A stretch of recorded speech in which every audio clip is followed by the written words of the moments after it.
are very concerned about, which is not coming across as overqualified. And if you're still here, I'll have some time for questions and answers in the end. So feel free to just shoot. Why do you need to showcase what you know? Competition. There is such a huge competition, for the openings at hand right now with the COVID, with also people laying over and making digitalization. So what this really does is make it really crowded out there in the job market. And it is hard. What I really learned in sales is that if you really want to stand out, you need to see what your strengths are. So we're going to dive into your platform. What are your platform strengths? And that is your skills, your processes, what you know, what your resources are, and the networks that you have, in your personality. And knowing these things and being secure in what you actually have to bring to the table is going to make a world of difference to you. So we start by identifying your skills and your knowledge and your resources and your personality. And I'm going to have you write an all-composition or all-composing CV, which takes in everything that you know. And that is the greatest idea, because what happens is that you realize how much you know. And that is going to make a difference, because you're going to feel so proud of yourself. You're going to have a massive boost in self-confidence. And I see so many times when people come in, they say, I don't know anything, Monica. I've been doing this for 20 years. I don't know anything else. And then we start diving into their CV and look at what they've done and all the projects they had on the side, and start identifying their skills, identifying their knowledge and their networks, and they end up very proud. The other thing is that this is what you need in order to go into a different line of work. So if you want to transition to a new career, you really need to know what your transferable skills are, so that you can, argue that you actually a perfect match for a new position. Now, the thing is that when you have all this, you also be in a better place when it comes to positioning yourself, because you had everything at hand. You could just, bring out the skills and the examples of what you know, and that's going to make you so much more confident when you go into an interview, and it's going to make it so much faster to write a new CV, because you already have the template. You're going to make your cover letter really succinct, and all the network meetings that you have, the times that you meet with recruiters, you know what to say, because you know what's the best thing. You perfect. So yeah, and about the CV, when you have made a CV with all and every detail of what you've done, it's so much more efficient to use that as a template, because you can just delete, and you don't have to, you can delete everything that is not relevant for that exact position. So it's going to make your search so much more effective. And this is just, there we go. So an all-compassing, I can't really talk today. How about that? An all-encompassing CV is everything you've done. So we go into the experiences you have. You go into the role that you have. What are your areas of responsibilities? And what is your output? What are you actually paid to do? Because A lot of people are responsible for things, but they can't really do it, can they? So we need to know, what are you actually making? Do you make documents of any sort? Do you make sales results? Do you make happy customers? What are you responsible for? And what results do you have? Are you any good at what you do? So that's the first thing you have to look at, is really dive into each and every position that you had and what have you done in them. And I will also suggest that you write down every experience you have. And some people say, oh, Monica, I had a summer job when I was like in my 20s and I had it for 3 years. How is that relevant? It can be, because I've had several examples of people not having the perfect match in what they do. Like this one account manager that was going into an IT position. That was actually me. And I was supposed to cater to the retail market. So at that point, it was quite relevant that I'd been a cashier, salesperson, just, I knew how the retail stores operated. That was very valuable. I had another candidate who wanted desperately to get a sales manager position with a design company. And she didn't have any degree in design, as they asked. She didn't have anything to show for as far as, education. But what she did have is that she was a painter. She's been painting for 5 years.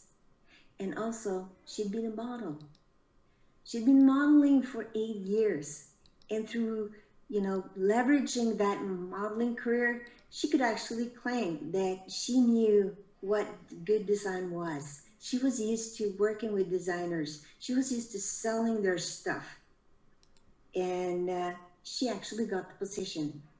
So put it all down. Another guy grew up on a farm. He forgot to mention that he grew up on a farm. But then he was a candidate for a meat company. And, then it's kind of good to know where the meat comes from, isn't it? So put down all your experience, no matter how small, no matter how, if you don't think it's relevant, that's okay. Someday it might be, trust me. When you've gone through and all your experiences, and we're thinking that you need to go through your education, your courses, well, some of your courses will not be relevant. If you learned Microsoft in 2001, that might be a little old. But courses can also show that you are a learner, that you like to educate yourself. So it's good to bring, irrelevant courses in there. Membership and board experience might be good, depending on what memberships you have. If it's religious or if it's political, it might be a separating thing as well. So you have to figure out if those are good experiences to note down. Volunteer experiences. Employers love volunteers. And why? It's because, that's people who give them their heart. And you really want a person that will give from their hearts. That is just awesome. So if you have any volunteer experience, if you've been involved with your kids, if you've been involved with the Red Cross, those are great things to put down there, because it shows you that you have that service and willingness to give of yourself. Honors and rewards, always nice. Hobbies and personal interests can be relevant, cannot be. Put them down there, because, if you had learned, you might not have had any events in your work, But if you've done a lot on your personal, in your personal interests, that might, you know, kind of showcase that you know how to do certain things, like putting on a show, putting on an event, um, making things happen. So those are really good things to put down. All right. Okay. Once you've gone through all this, you want to look at the skills you have. What skills have you developed in each position? And those skills are often more important um, than your experience, because sometimes you want to change your experience. Sometimes you want to change line of work, and then it's all up to the transferable skills. Do you have the skills to work it out in your new position? Looking at your skills, you have two types. You have hard skills, which are more professional skills, and that could be accounting, planning, project management. I have a bunch of examples here: product development, solution selling, innovation, processes, and skills that you have learned over the years. But then you have soft skills. And soft skills are very important. And if you're a senior, you should know that you might have soft skills that younger people do not possess. So getting your soft skills down is important. And I had this technical manager once. He said, you know, I've never fired an engineer because they couldn't do the technical stuff that I asked them to do. I have fired people that have lacked social skills several times because we couldn't work with them. They couldn't communicate. So if you have the soft skills, put them down. Knowledge, network, and resources.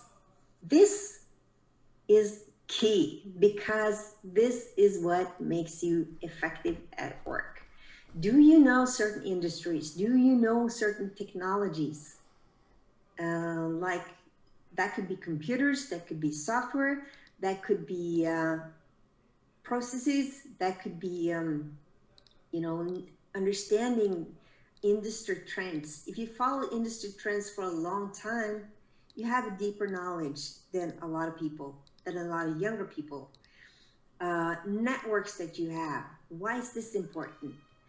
If you're in sales, if you're in customer service, if you are in procurement, it helps to have a network to understand, that you can leverage, because that means that if something goes wrong, you can call them, and that's your resources as well.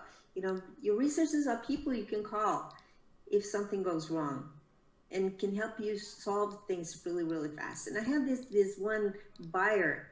He knew, he didn't know how to leverage himself, but he knew the entire industry. So when something went bust and stopped working, he knew who to call. He knew exactly who to call. And he saved his company for hours trying to search, trying to problem solve because of this. Networks means, that can mean income as well. Do you know clients? You might not know the products that your new employer have, but you might know the clients. So if you have a network of CFO and you will still be positioning things to the CFO, you have an advantage, which is huge. Also, knowing the culture, knowing how to get along with people in different cultures.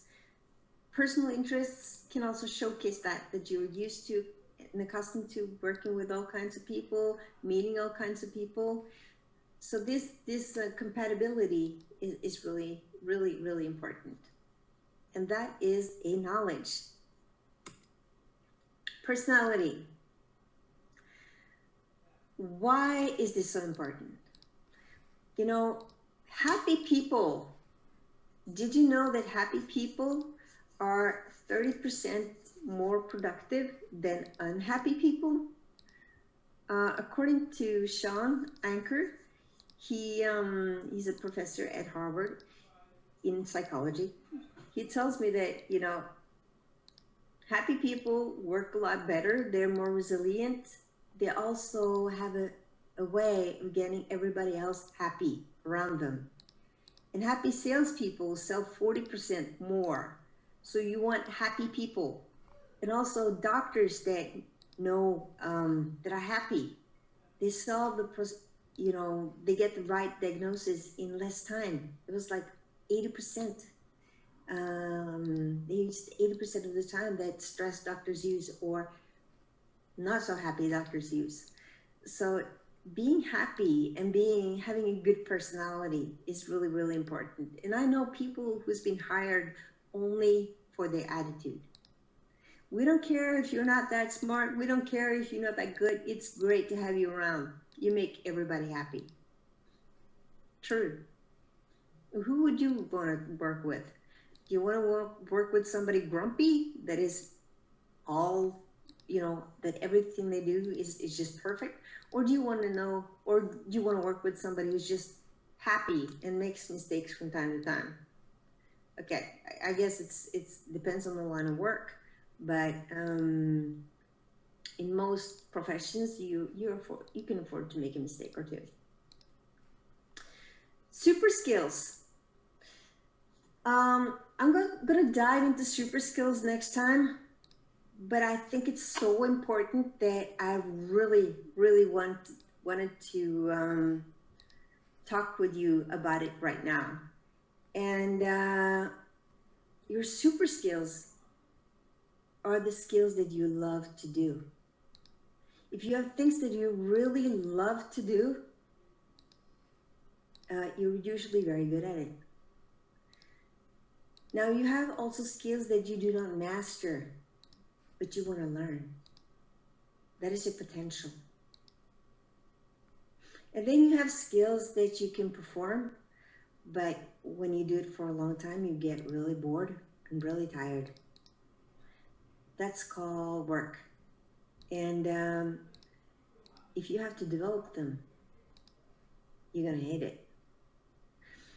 Let's say that you like working with marketing, and but you do love cars. You love cars. So you can follow your passion and go into cars. But in cars, there's an opening as a salesperson. You don't like selling. And I guarantee you, if you take that position, selling, which you don't like as much, even though it's cars, you're gonna hate it. If you do marketing, which you love, it doesn't matter that much. Even if you have to market flowers, you will still be happier than selling cars. So follow the skills that you love, because that's where you get your pleasure and work satisfaction. All right. So how do you make them credible? You have all these skills that you think you know. How are you going to get people to believe? Because that is, that's kind of critical, isn't it? So I came up with this one. It is from sales as well. Defeats. That's how you prove something. And you can demonstrate it, exhibit it, have facts around it, exemplify it, have analogies or testimonials, and do statistics to prove that you have the skills needed. Let's dive into it. Now, demonstrate. In this time and age, there are so many ways that you can demonstrate your skills.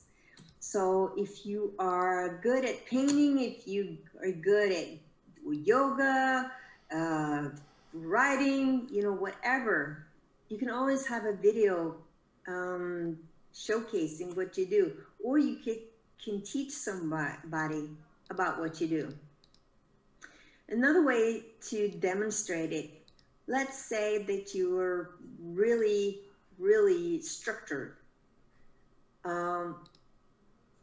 if you're really structured and you're really about quality, demonstrate it in your appearance. You know, make sure that your shoes shine, that your hair, facial hair is groomed, you have really good grooming, that all the accessories you have are really high quality.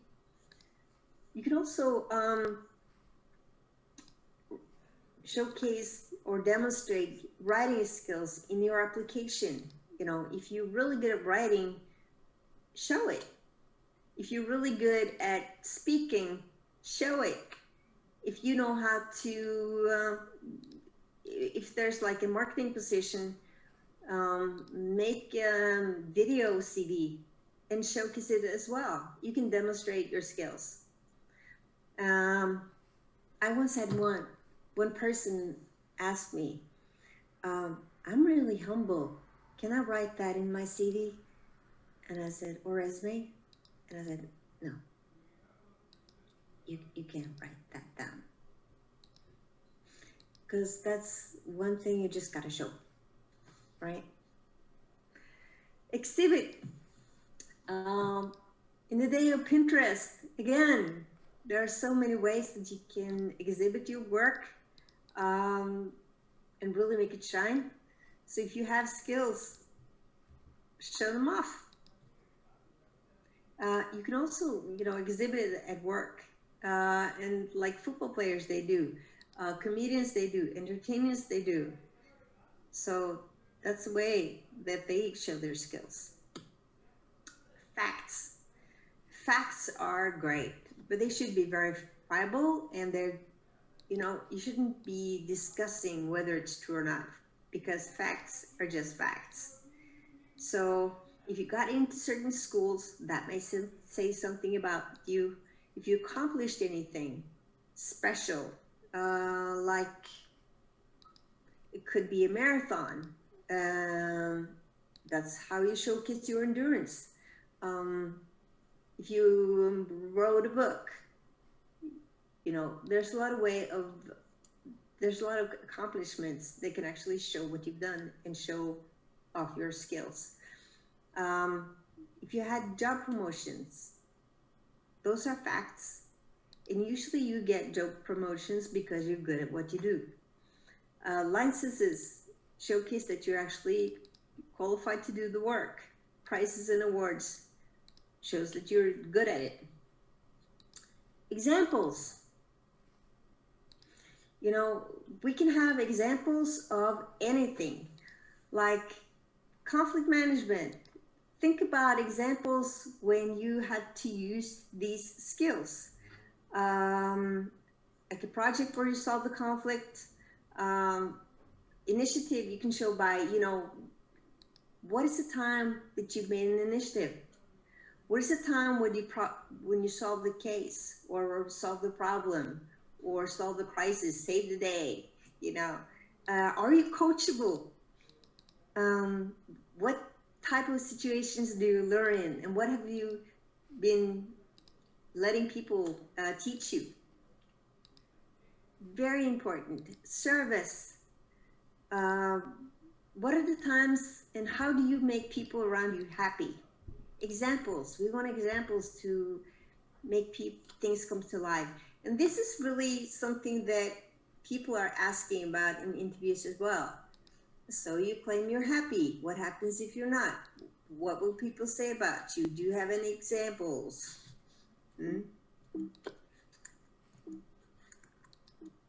Oh, this is like freezing up a little bit here.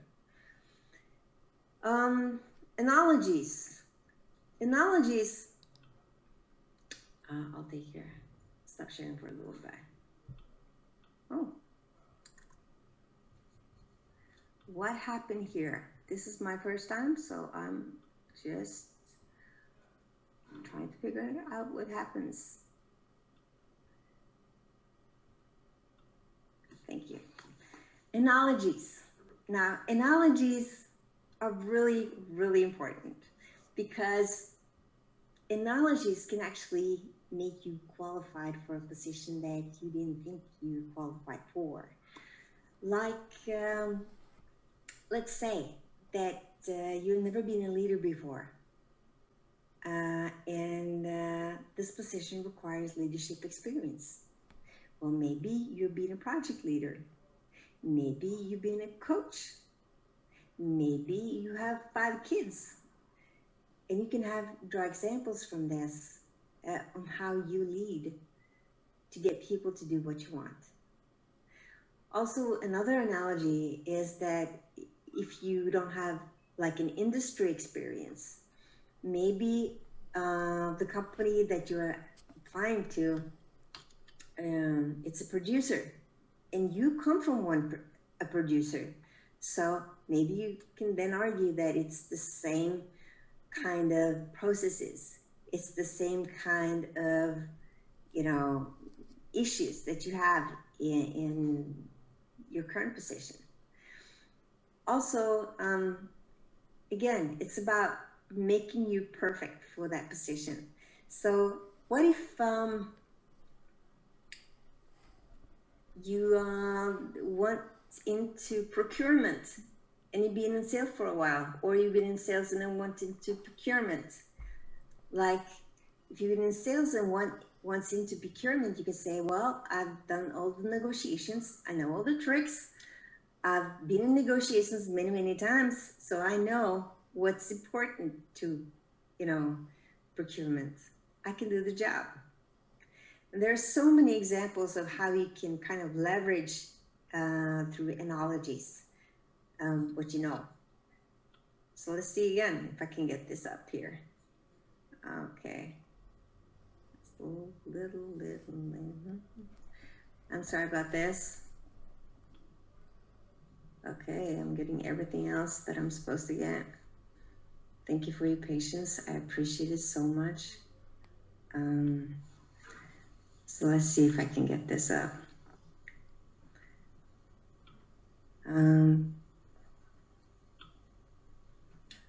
I am so sorry about this. The next one is, can you see my screen now? I can't even ask you because I can't hear you. And that's kind of frustrating. So am I sharing my screen now? I think I am. So let's hope that you can ask me a question to let me know. Okay, testimonials. People around you need to vote for you if you are going to leverage testimonials. So, but they can be so good. Customers, partners, suppliers, direct reports, managers, coworkers, they can all kind of tell the story that you know what to do and give you that thing that you need in order to be credible. Statistics is your friend. Yes, you can lie with statistics. There's a lot of way to kind of, manipulate numbers, but there's some things that cannot be argued with. And that is, customer satisfaction report. Okay, yeah, I get that, but it's still impressive. Growth, if you've been in sales and have immensely, grown a lot, or if you've grown more than the industry, that is really interesting. If you've done cost reductions, that is great as well. And if you have any development in any area that you can quantify, statistics is really your friend. So if you use any of these defeats, you'll find one. I assure you will find one way of showcasing and really kind of prove your skill, I believe. And if you can't, let me know. I'll help you out. I promise. Okay, and that comes to, when we have things to do and there are so many things that we want to share in interviews, we can be a little long-winded, can't we?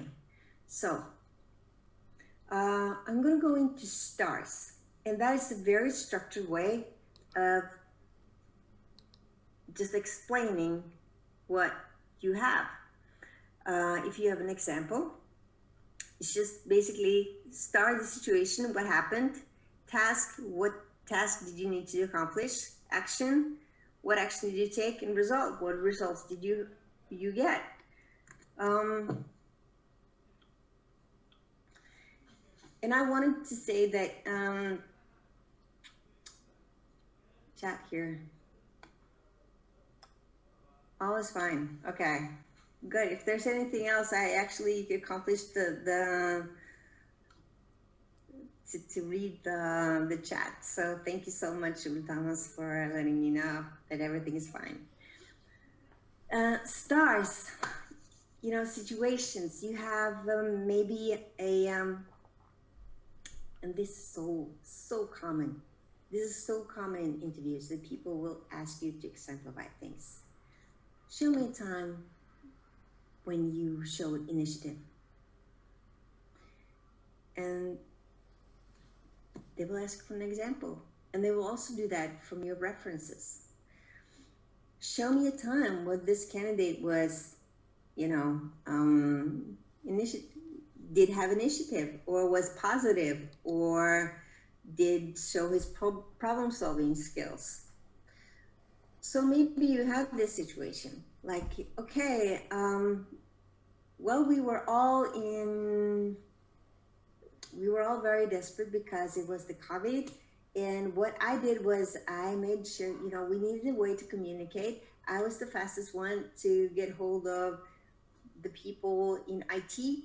And we managed to get something in place within a few hours. Now, had we thought about it for a week, there would be so much competition to get in there and get these solutions that we had to wait for a long time.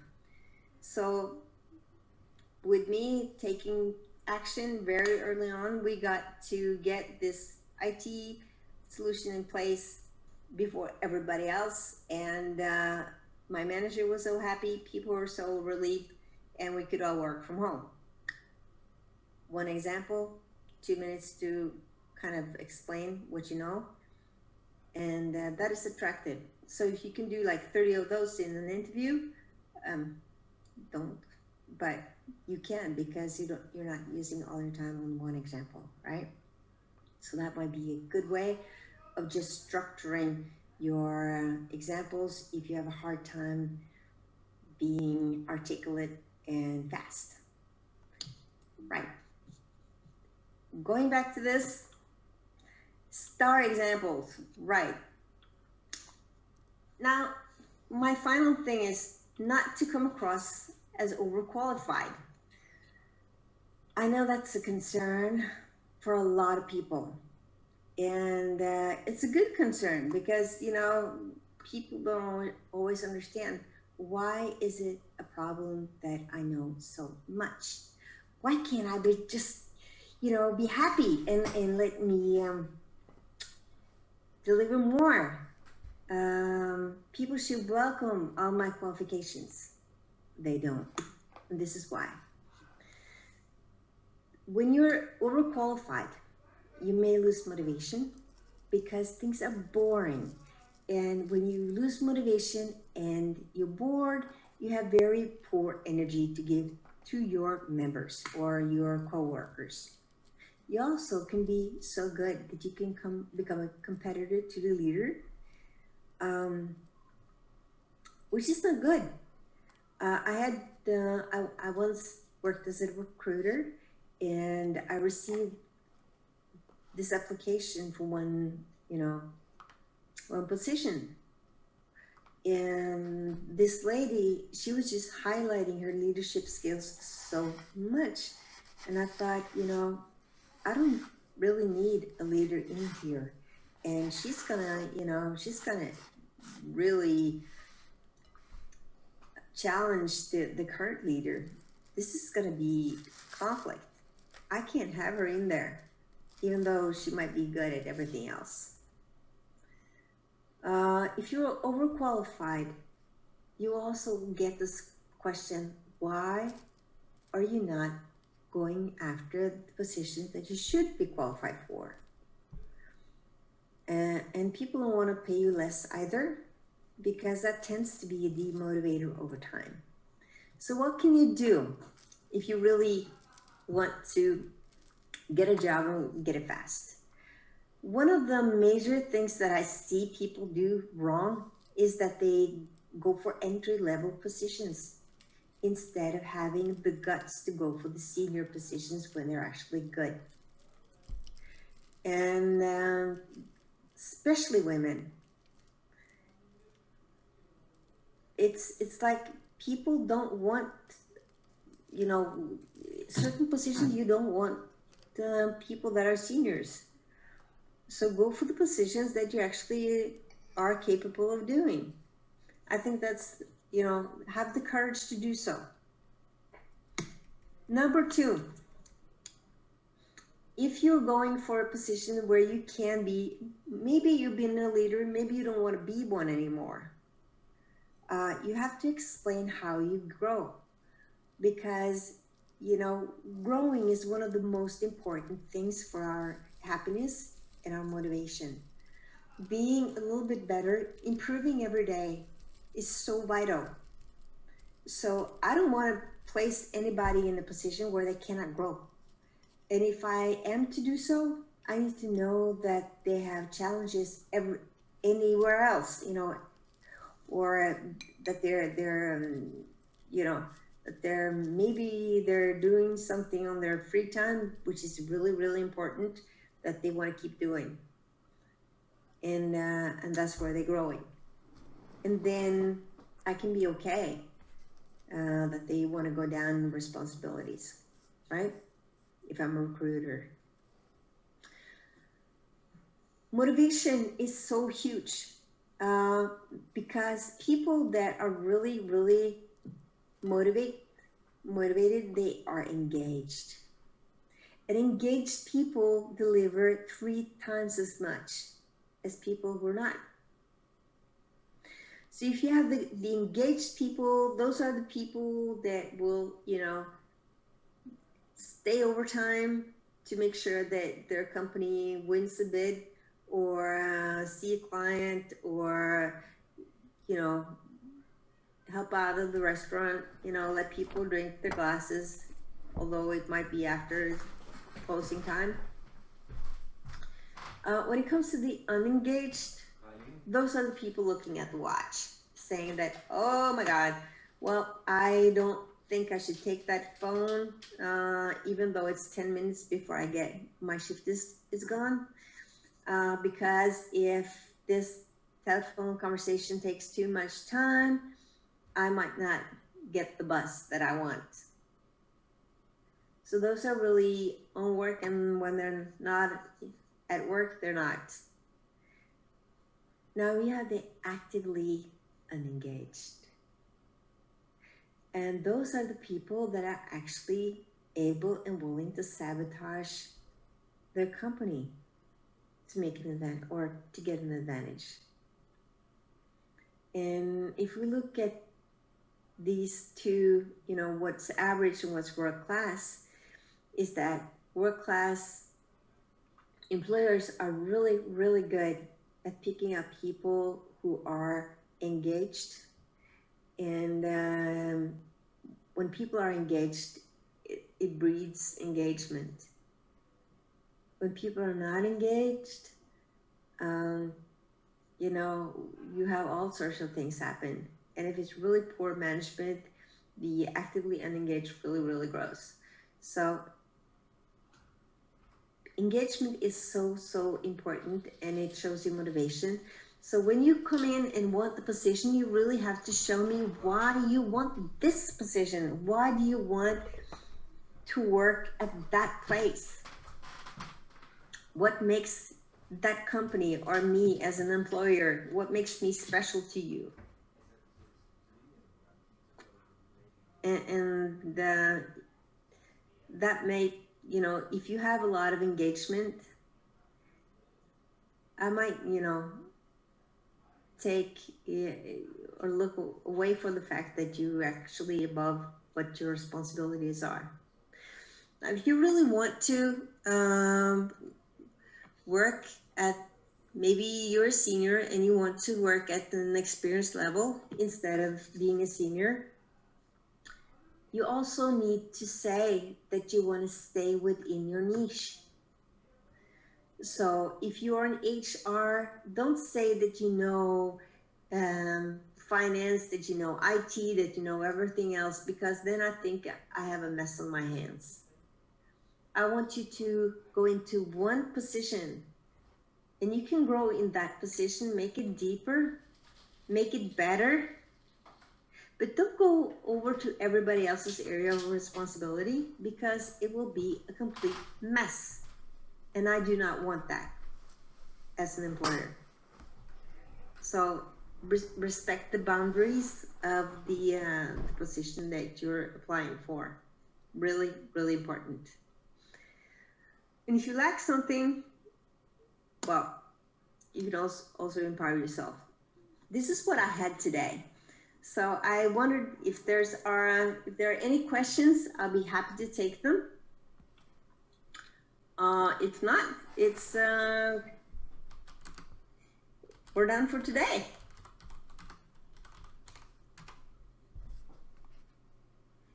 Any questions?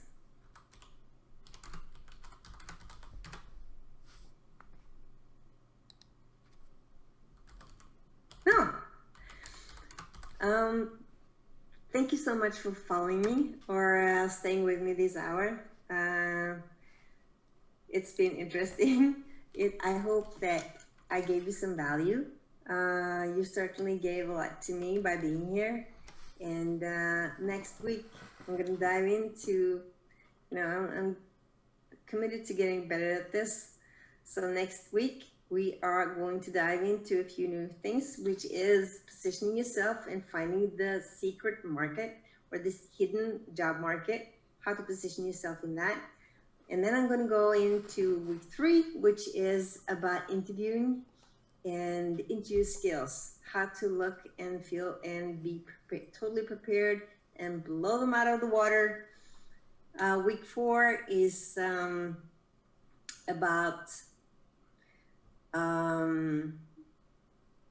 negotiations, and it's about, I have some surprising tips within that. So that will be a very exciting week, I think. If not, thank you so much for, sign up, coming into this next week, and thank you so much for following me today. Ultamas, thank you. I'm sure I'll get some feedback, and I hope you will give me some feedback. Bye-bye.